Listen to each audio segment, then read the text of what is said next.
හොඳයි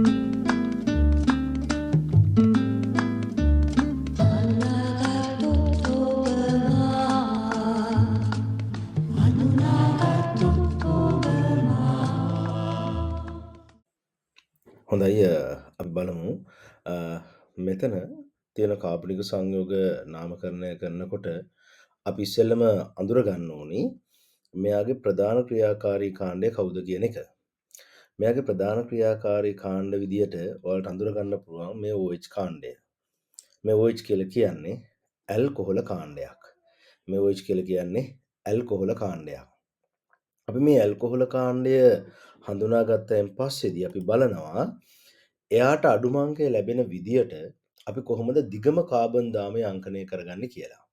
ඒතර ඔයාලට පේනවා ඇති මේ දිගම කාබන් දාමය අංකණය කරගන්නකොට OH-ට අඩුම අංකය ලැබෙන විදියට අපිට අංකණය කරන්න වෙන්නේ මෙන්න මේ විදියට. එහෙම අංකණය කරාට පස්සේදී අපි නාමය ලියන්න උත්සාහ කරනවා.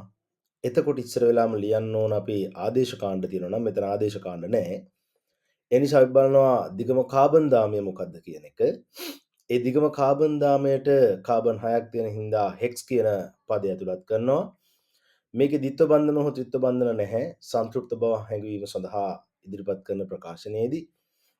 ඒ නිසා මේක ඇල්කේනයක්. ඒක නිසා අපි ඒන් කියන කොටස එකතු කරනවා. අවසානයේදී ප්‍රධාන ක්‍රියාකාරී කාණ්ඩය ඕල් නිසා අපි ඕල් කොටසත් එකතු කරන්න ඕනේ.